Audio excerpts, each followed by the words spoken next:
It's 4 p.m. We're bringing you developing news and stories behind the headlines. This is Storycon. I'm Ed Lingao. Some stories we're watching this Thursday, September 12. The House Appropriations Committee has recommended the slashing of the proposed budget of the OVP, or the Office of the Vice President, for 2025. That is from 2 billion pesos to 733.1 million pesos. The 1.2 billion peso cut will be realigned to programs of the DSWD and the DOH. The House Quad Committee has cited former presidential spokesman Harry Roque in contempt again and again ordered his detention. The committee has asked the lawyer for documents including land sale records, SAL-Ns from 2016 to 2022, and his 2018 income tax return. Roque did not submit anything and denies any involvement in illegal offshore gaming operations. Roque will stay in detention until he submits the documents or until the Quad Committee is dissolved. The Presidential Anti-Organized Crime Commission confirms that Wang Ziyang is currently in Hong Kong. Wang is the business partner of dismissed Bamban Tarlac Mayor Alice Go. Senator Win Gatchalian earlier said Wang and two others are the alleged masterminds behind illegal pogos in the Philippines. And former Palawan Governor Joel Reyes has surrendered to the National Bureau of Investigation. Reyes is being tagged in the 2011 murder of broadcast journalist and environmentalist Dr. Jerry Ortega. Ortega was known for his criticism of alleged corruption during Reyes' term. He was killed by a gunman in San Pedro Village after finishing his radio program on DWAR in Palawan. And joining us again today, Ami Pamintuan, Editor-in-Chief of the Philippine Star and Storycon's resident political animal, Tito Ronald Llamas. Animal ha, hindi animal. Animal. So iba yung dating nun. Anong klase? Anong klase? Mas gusto mo resident panda. Araw-araw naghahanap ng bagong description sa'yo, Ronald. Kaya napapapikit ako eh. Nag-cringe na lang siya. You can feel the cringing eh. Protect me from my friends. I can protect myself from my detractors. Okay, Ami, anong story niyo ngayon? Yung mga hindi mo lang nabanggit, ha? Si Bibingka. Si Bibingka. Papasok daw sa Philippine Area of Responsibility bukas. Kaya maghanda tayo kasi baka mamaya meron na namang mga miscommunication dyan. Kung gaano kalakas yung ulan, gaano kalakas yung hangin. So this early pa lang, basahin natin maigi. Tayo pa naman daw ang pinaka riskiest country in the world, no? Disaster. In terms of disaster. Di ba?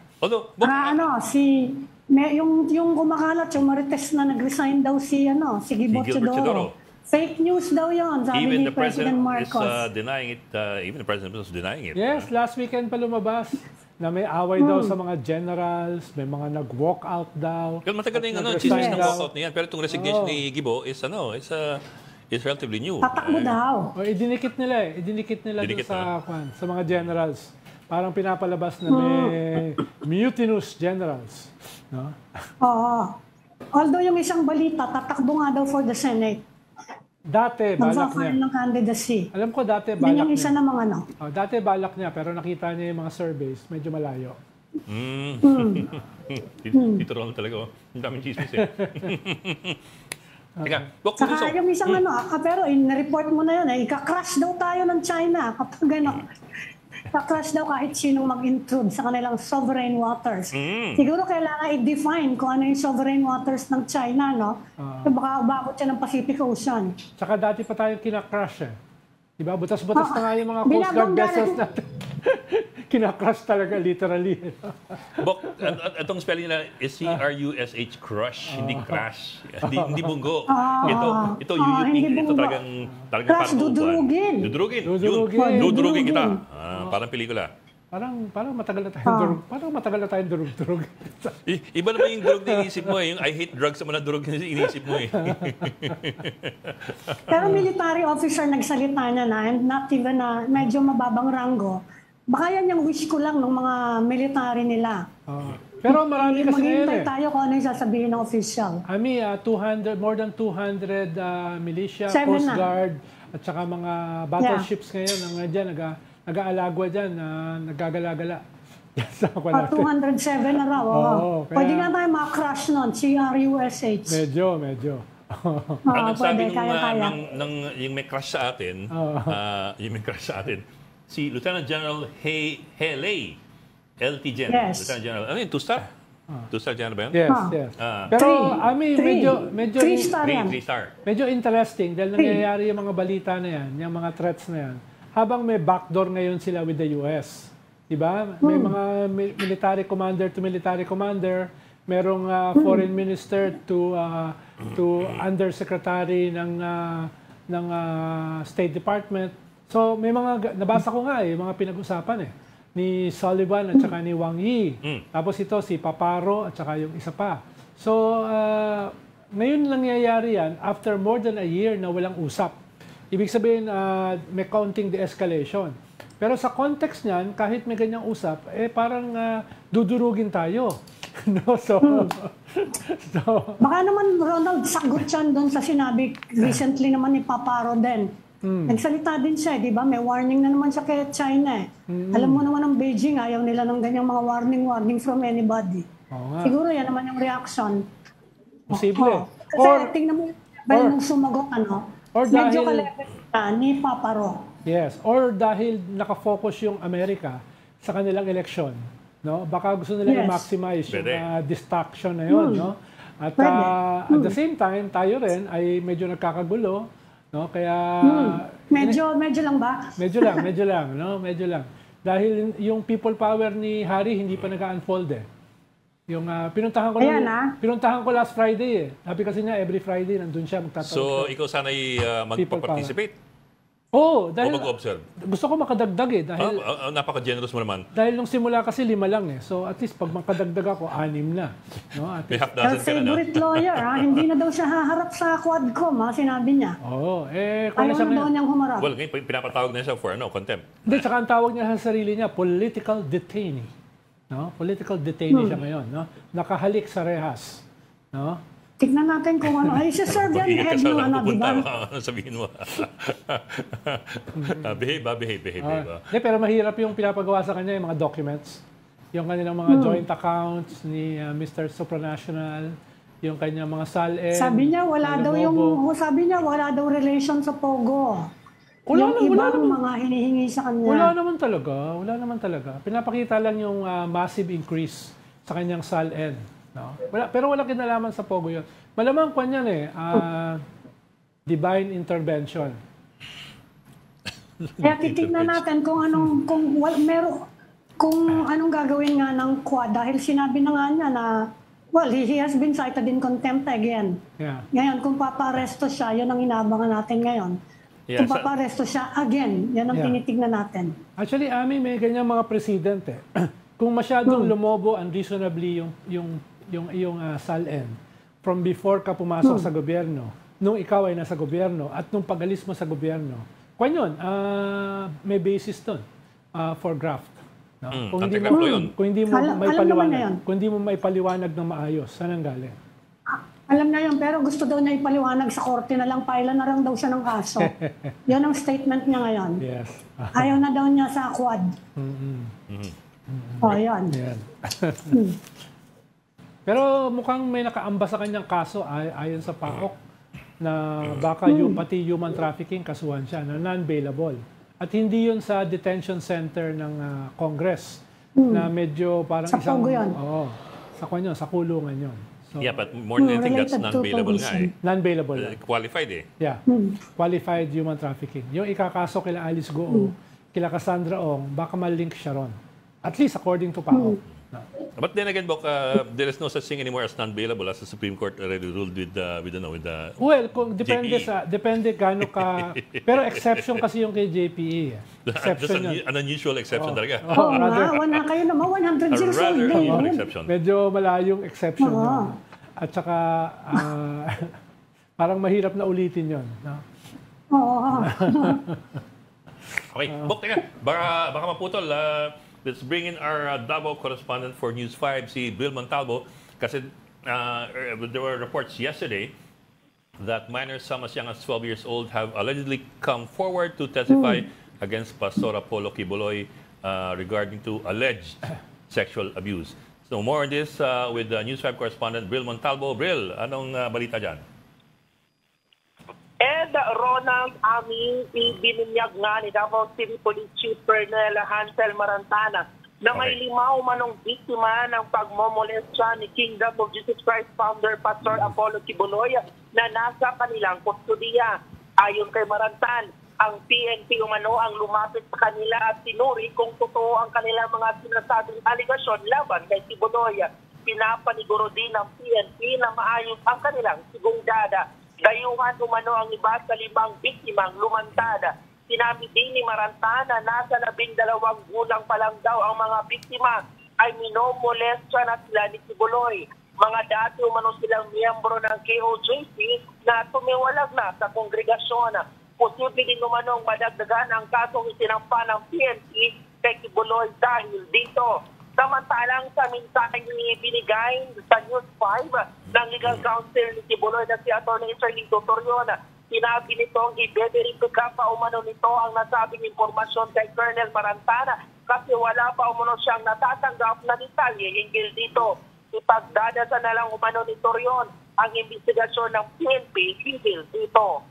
Actually, Bril, sa Amerika, yung kaso ni Kibuloy ay 11 taong gulang na bata yung na kasama sa kaso niya sa FBI in terms of sexual abuse. So mas bata pa yon dyan sa 12 years old na yan. Ayon nga kay Police Colonel Amarantan, nung binunyag niya kagabi itong mga biktima ay sa ngayon ay hindi na sila mga minor de edad. Pero sabi ni Marantana, ang mga biktima umano ay sa edad na 12 years old ay inumpisa na silang minomolestya ni Pastor Apollo Kibuloy. Bril, teka. Bril, ang sabi, tinatakot daw sila na kapag hindi sila sumunod na pumayag sa sexual molestation, lagot sila sa angel of death. Tama ba yun? Ami, yun nga yung sabi na yung iba sa kanila ay takot na ayaw sumunod kay Pastor Apollo Kibuloy. Kaya yung iba, napipilitan na lang kung ano man ang gustong gagawin sa kanila ng pastor. Pero Bril, at what point are we already in that investigation? Ito ba reklamo pa lamang ng 5 tao o naimbestigahan na ng police at moving forward may paghahanda na para sa pagpa-file ng criminal complaint? Asa na tayo ngayon? Kumbaga.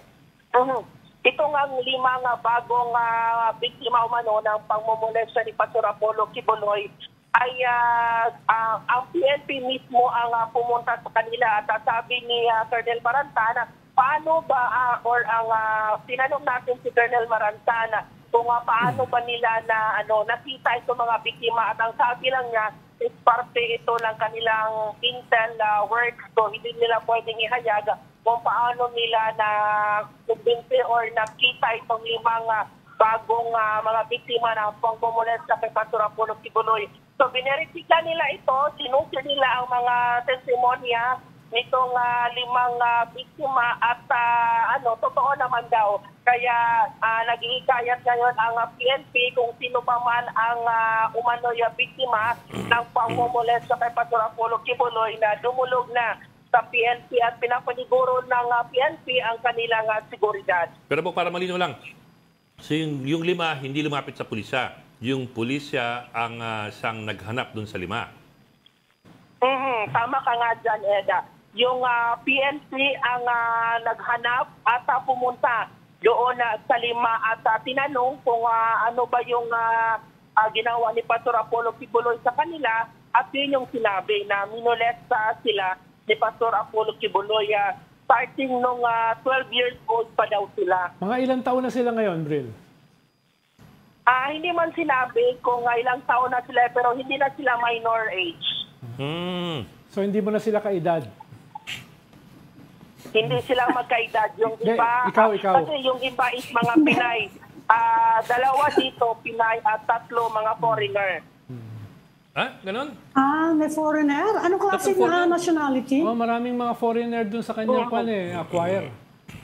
Hindi mo nakikita yung sa Hindi likod na niya. sinabi ni Colonel Marantan kung ano yung nationality. nung tatlong biktima umano ni Pastor Apollo Kibuloy. Kasi nga sa ngayon, nagpapatuloy pa ang kanilang investigasyon. Pinakita din ni Colonel Marantan ito ang pagkausap nila sa mga biktima, pero hindi na tayo pinagbigyan na makahingi ng picture video kasi nga for the privacy nitong mga biktima. Kasi kasalukuyang nasa kustudiyan ng PNP Davao itong 5 umanong biktima ng pagmumolesta ni Pastor Apollo Kibuloy. Pero si Chief Davao City Police Chief Maranta, magaling na investigador yan.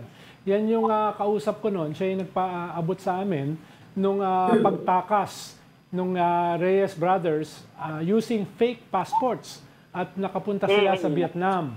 No? At nagulat nga si President Aquino noon kung saan sila nakakuha ng fake passports. Bago pa ito mga Pogo, bago pa ito sila Alice Goo, uso na yung mga fake passports na yan. May mga nagbebenta na So, saan daw nakuha yung fake passport, Ronald? Sa mga mga rogue elements sa gobyerno na nagbebenta. No? Yan yung Pero natumbok namin yan si Reyes Brothers sa Vietnam dahil sa tulong ni Tapos paano daw nakarating ng Vietnam? Nag-boat din, nagyate? Hindi, aeroplano. Nag-aeroplano? Using fake passports. Kaya hindi ako Bril, may magugulat. sagot na ba yung May sagot na ba yung kampo ni Apollo Kibuloy? Diyan sa mga kahapon pa nila sinasabi na hindi pa raw nila alam yung mga exactly yung details ng mga accusations sa kanila, yung mga sexual molestation. May sagot na ba ngayon yung kampo? Sa itinadalang ang mensahe ni Attorney Chelito Torion, ang legal counsel ng COJC at ni Pastor Apollo Kibuloy, sinabi niya lang na i-verify pa niya kay Police Colonel Hansel Marantan ang issue hinggil dito kasi hindi pa sila nagkakausap.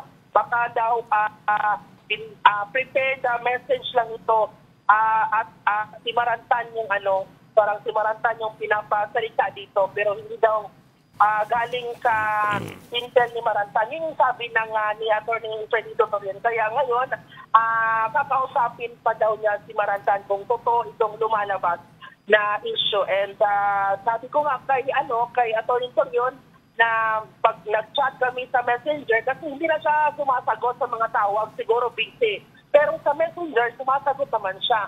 So sabi niya na antayin na lang niya na magkausap sila personal ni Attorney Marantan. At kung totoo man itong aligasyon ni Pastor Apollo Kibuloy, ipanapanalangin na lang ni Attorney Chelito Torion na maging patas at professional ang maging investigasyon ng PNP hinggil dito. Bril, sabi mo nga, nasa kustodiyan na ng PNP ngayon itong 5. I'm just wondering kung right before sila mapasailalim ng PNP, sila ba ay miyembro pa ng KOJC o matagal lang tumiwalag? 1 year ago daw, sabi ni Colonel Marantan, ay tumiwalag na itong 5 biktima na dating miyembro ng KOJC. I'm also wondering about the 3 foreigners, sabi mo may 3 foreigner Kung tumiwalag sila dun sa KOJC, of course, the next question is, saan sila ngayon before sila mag-custody, saan sila nakatira, sino sumusuporta sa kanila, and of course, what they were doing in the country, kung hindi na sa miyembro ng KOJC. Yes, tama ka nga dyan, Pok, no? Kasi nga sa 5, may mga foreigner. Sinanong natin sasabi, si Colonel Marantan, ang background nito ng mga foreigner, kung saan sila nakatira, or saan nila pinuntahan, bago nila nakuha yung kustudiyan ng mga foreigner na umunay biktima ni Pastor Apollo Kibuloy sa pagmomolestya. Pero ang sabi lang ni Marantan, antayin na lang daw ang kanilang official statement. Kasi nga, for the meantime, at this moment, hindi pa nila pwede nga ilabas ang any information with regards sa mga biktima. Di ba, Bril, usually nakikita sa likod ni Pastor Kibuloy yung kanyang choir? Maraming mga foreigners na nandun, di ba? Tama ka nga dyan na Ronald, no? Halos gumano ng mga, or hindi halos, pero may mga miyembro ng ito tinatawag na pastoral. Alam ko, mga foreigner. Alam ko marami ron mga Ukrainians din. Halo-halo ito, Ronald, kasi nga ito nga COJC is international. May Amerika, may taga-Ukraine, yung iba nga, nababasa natin na may mga taga-Brazil. So, halo-halo, may mga foreigners. So, hindi natin specific alam itong foreigner ngayon na nakapagpilihan ng Davao PNP kung saan ba sila specific na country o ano yung nationality nila. Grabe, no? Angel of Death. Bril, still on Davao. Medyo maiba lang akong konti. May reaction ba ang kahit sino sa mga Duterte dun sa napakalaking budget cut sa pondo ni Vice President Sara Duterte? Napalaki na, mga 1.2 billion yung nawala sa kanya. Yun sa nilabas na ng Congress, ito nga pagtakyas ng budget ng OVP ay wala pa tayong na-release na any statement ng kampo ng mga Duterte, kung si Pudong Duterte o si Mayor Sebastian Duterte o si Pangulong Rodrigo Duterte o mismo si Vice President Sara Duterte nagpahayag ng komento. Pero hanggang sa ngayon wala pa. Pero sa official Facebook post ni Mayor Sebastian Duterte, sinare niya yung picture ni Representative Kimbo at may caption siya doon na tabili. Anong caption? Ano yung caption? Ano yung caption? Tabili. Ang tabili para siyang parang lizard or miyembro ng lizard. Parang ganyan na maliit na iguana or paano ko ba paano ko ba i-describe itong tabili? Hindi ko nagat siya. Sorry, miyembro ng ano? Miyembro ng? Parang siya, pag nasa family ng mga lizard, lizard. Butiki. Butiki. Oh. Parang ganyan. Parang ganyan yung itsura. Parang tabili. Okay. May balita pa, pahuli na lang, Bril. May balita ba dun sa possible na pagtanggal ng deputation ni Mayor Baste from Nampolcom dahil dun sa obstruction case or obstruction issue dun sa hindi niya pagbigay ng plano ng KOJC. Yung building plans. Oo, yung plans ng building.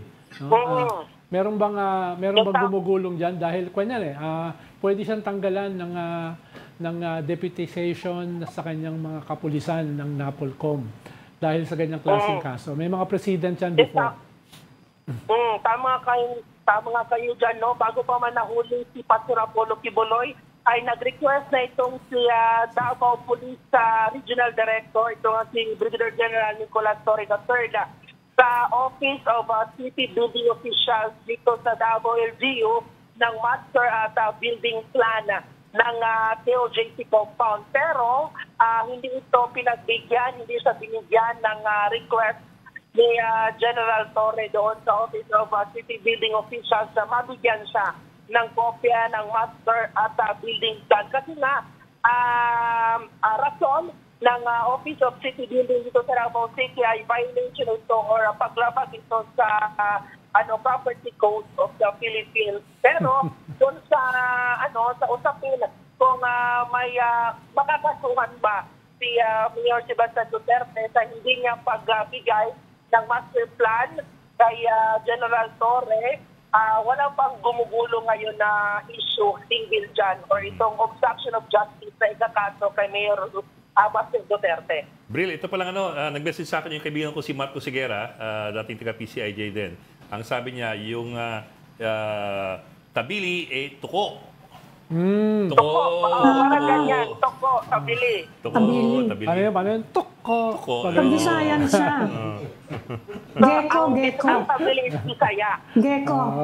Gecko, yan yung Gecko. Tabili Bisaya. Gecko yun. Ang mahal nun Ang mahal? Ang mahal nun sa Chinese medicine. That's about 15,000 per piece. Dami niya sa Pampanga 15,000 per piece. Hindi ko naman ma-imagine si Congressman Kimbo na Gecko. Mas na-imagine ko yung isang dating spokesperson. Okay. Tatrobo tayo. Ikaw talaga. Wala akong binanggit. Bril, kumusta yung security ngayon around the KOJC compound? Marami pa bang mga pulis? Napansin natin na balik normal na ang sitwasyon sa labas at loob ng KOJC compound. matapos ngang makuha ng otoridad si Pastor Apollo Kibuloy. So binalikan natin noong Lunes ang COJC compound. So okay na, balik normal na ang daloy ng trapiko. Wala na rin ang presensya ng PNP doon sa labas ng COJC compound.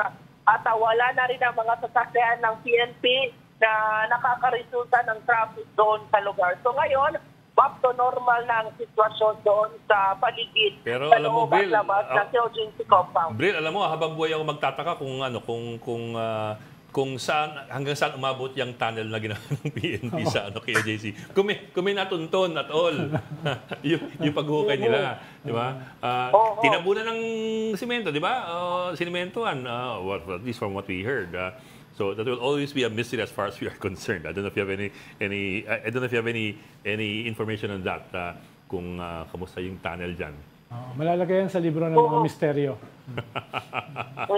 Tama nga kayo dyan, no? Kahapon na bumisita din dito si Police General Romil Marbil, itong ang Chief PNP natin, para pasalamatan personal itong mga police na naging bahagi ng matagumpay na operasyon kay Pastor Apollo Kibuloy sa COJC compound at nagkaroon din ng isang budol fight si General Marbil sa mga pulis. At tinanong natin siya kung saan ba talaga nahuli itong si Pastor Apollo Kibuloy. Kasi yung iba yung sa kampo ni Attorney Kibuloy, sabi ni Attorney Torion, nasa doon daw siya sumurrender sa North Cotabato at tinransport papunta ng Davao at papasok ng COJC compound. At sabi naman ni General Marbil, hindi yan totoo. Nagpapalusot lang daw ang kampo ng KOJC or ni Kibuloy kasi nga doon sa mismo sa loob ng Bible School, sa loob ng KOJC compound na aktuhan na huli itong ang si Pastor Apollo Kibuloy. At paliwanag pa ni General Marbil, kung sakali umano nga, doon mismo nanggaling si Pastor Apollo Kibuloy sa North Cotabato, hindi sana nirelieve na niya yung provincial director doon sa North Cotabato. Tsaka mahirap ipasok doon sa KOJC galing sa North Cotabato dahil palibot ng mga pulisyon tsaka ng army. Unless babalik ka sa tunnel. Tama ka nga dyan na Ronaldo, yun nga yung sabi ni General Marbil na malabo talaga ang sinasabi ng kampo ni Kibuloy kasi nga bantay sarado ang loob ng compound ng PNP. Kung sakali mang transport galing sa labas si Pastor Apollo Kibuloy at pinasok doon sa loob ng compound ay malalaman nila yun. Sabagay, pag ikaw ang son of God, mahirap. Lahat yan posible, Bril. Nabitin tuloy yung tao ni Bril. Teka, Bril, pahabol ako ng tanong. I'm wondering lang, medyo pala to sa tanong ko kanina pero I'm wondering lang kung sa tingin ni Marantan, sapat na yung testimonya ng 5 na nagrereklamo o meron pang kailangang karagdagan. Kasi normally, one complainant is not enough. I mean, basta may magreklamo, hindi naman yan basta-basta sapat na kaagad para magsampan ng kaso eh. Minsan nagharap pa yung piskal ng karagdagan yan eh. So, my question is, mukha ba magsasampalan sila ng panibagong kaso, mga dagdag na kaso laban kay Kibuloy? Kasi sabi mo nga, nag-iintay pa sila ng mga karagdagang mga magrereklamo. May 5 na eh. Yes, tama. So, ibig ba sabihin, kulang pa? O are they, di ba, parang 5 is more than enough. Baka may balita sila na may mga iba pa na gusto magreklamo. Baka may masolid. Baka may mga, itong 5 na ito, baka may mga kasama pa sila na gustong magreklamo pero hindi pa na-formalize o hindi pa nakakausap ni Chief Colonel Marantan. Marbil.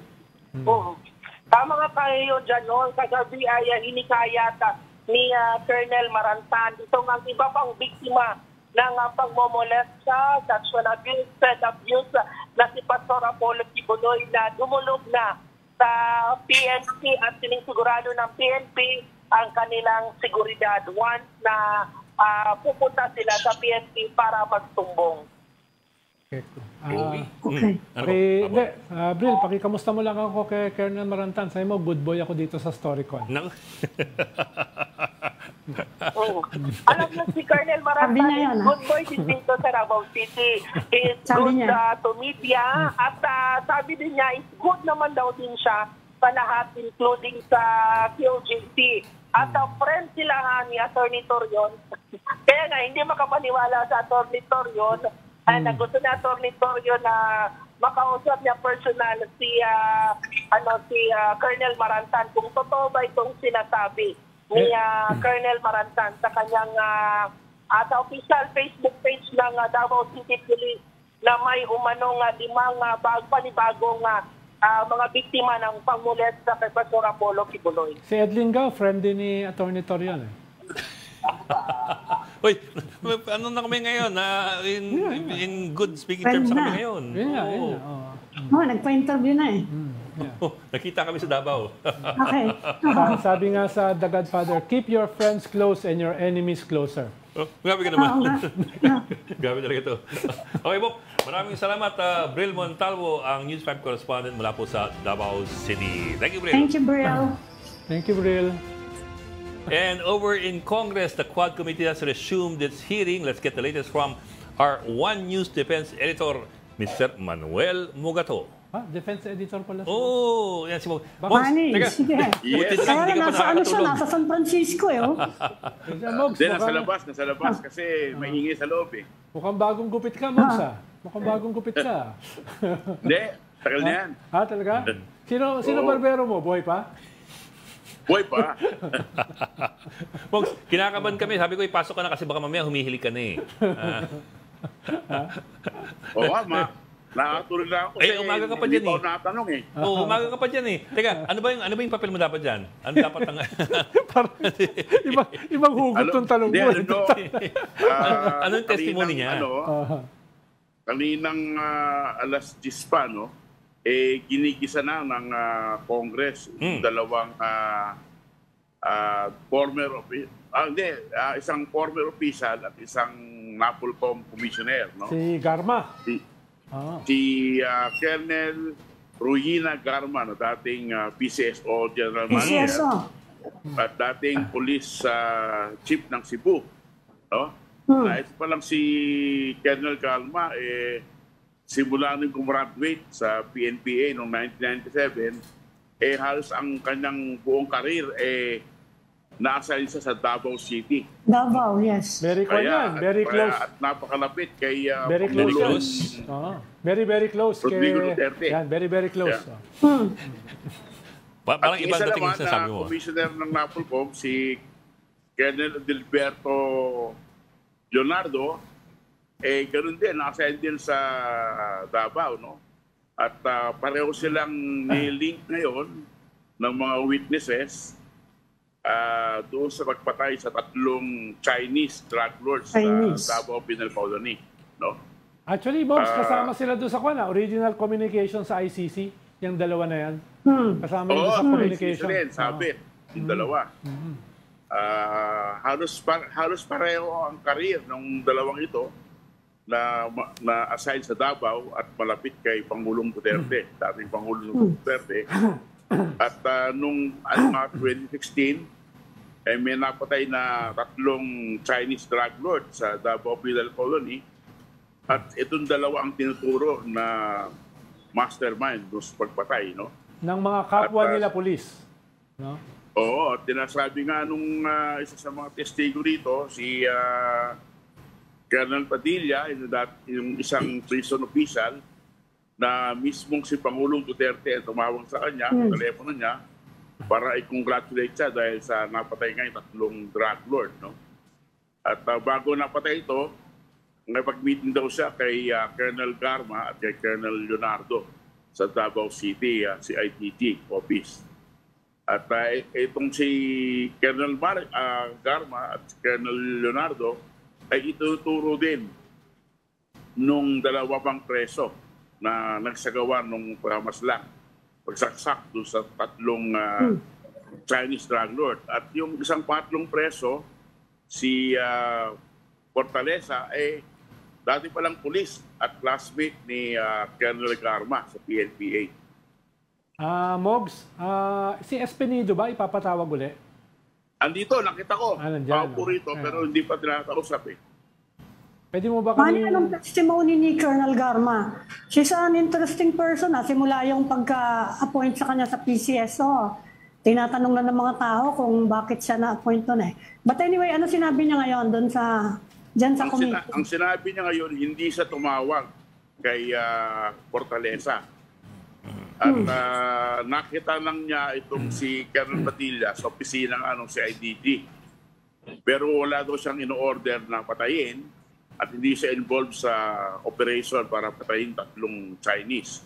At nandun lang daw siya sa Davao nung panahon na yon dahil sa kanyang thesis. No?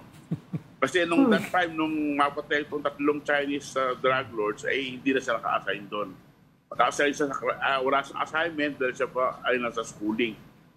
Ito namang si Colonel Leonardo ay tangging-tanggi na hindi raw niya nakamiting itong si Colonel Garma at si Colonel Padilla. Samantalang tinuturo siya ni Colonel Garma at ni Colonel Padilla na kasama sa meeting. So, nagagalit yung mga congressman natin dahil meron doon sisinungaling dahil hindi daw tugma-tugma yung mga testimony nitong si Colonel Leonardo at ni Colonel Garma. Mogs, aside dyan sa mga he said, she said na mga palitan dyan, meron ba mga konkretong ebidensya laban sa isa't isa na present dyan? Wala pang nakikitang wala pang nakikitang matibay na ebidensya dahil karamihan dito ay mga testimonya lang nung ni Colonel Padilla, nung 3 preso. No? At yung testimonya ng 2 colonel, ni Colonel Garma at ni Colonel Leonardo. So, hindi tugma-tugma. So, wala pang ebidensya. Pero may lalabas na ebidensya dahil pinakukuha na ng mga congressman yung phone records sa NTC ni Colonel Garma para mapatunayan na tumatawag nga siya doon kay Fortaleza na kanyang classmate, ng dating classmate na nakakulong. At malaman siguro kung talagang tumawag siya dahil tinatanggi niya na tumatawag siya. Pero sinabi ba ni Padilla sa kanyang testimonya kung personal nakausap si Pangulong Duterte at personal bang binigay ng dating Pangulo yung utos para papatayin 3? Or is this over the phone? Or is it hearsay? And so on down the line. Alam mo kasi minsan pag dumating sa abogado, hihimay-himay niyan eh. Walang sinasabing si Pangulong Duterte ang nagutos, pero nung napatay na nila yung 3 Chinese drug lords, ay tumawag daw itong si Pangulong Duterte sa telepono niya. Kay Padilla. Kay Colonel Padilla at Narinig siya daw. ay kinocongratulate.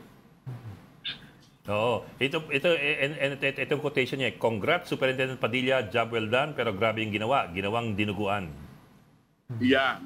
Yan sinasabi ni Colonel Padilla sa kanyang affidavit, no? Pero hindi niya narinig na si Pangulo Duterte ang nagutos. Dahil lang, ang punta lamang sa kanyang tanggapan, tumawag lamang sa kanya, ay itong si Colonel Leonardo at itong si Colonel Garma. At nakausap nga niya sa Davao City CIDG office. Okay. Mogs, ikaw invite ka dyan, I suppose, dahil sa mga story mo tungkol sa EJK. Ano bang Oo, trailer? pero hindi pa kami nakakausap eh. Wala pa nga ibang resource person na pinagsalita, kundi ito lamang si Colonel Garma at si Colonel Leonardo. Pero Sila ano ba, dalawa lang ang talaga kanina pang kiligis rito sa Kongreso. ano bang trailer sa sasabihin mo dyan, Mogs? Oo, sneak preview. Ano bang pwede nating asahan sa iyong Sneak testimony? preview. No? Ano bang mga expose mo dyan? No? Wala naman. Yung ano lang, siguro yung tungkol lamang sa istorya ang ginawa ng Reuters noong 2016 hanggang 2017, no? Yung aming series of reporting na nagwagi ng Pulitzer Prize sa 2018. Yun lang siguro ang itatanong nila. Yung baril na karamihan ng detalye ron, mukhang kino-corroborate naman ni Colonel Espinido. Pero Mogs, ang significant doon, Mogs, yung reward system, reward di ba? system, oh. And in fact, nasabit na nung nakaraan dyan sa reward, pati si Senator Bongo. Meron bang ganyan uli na naulit ngayon? May mga nabanggit ba uli na mga ranking officials, incumbent?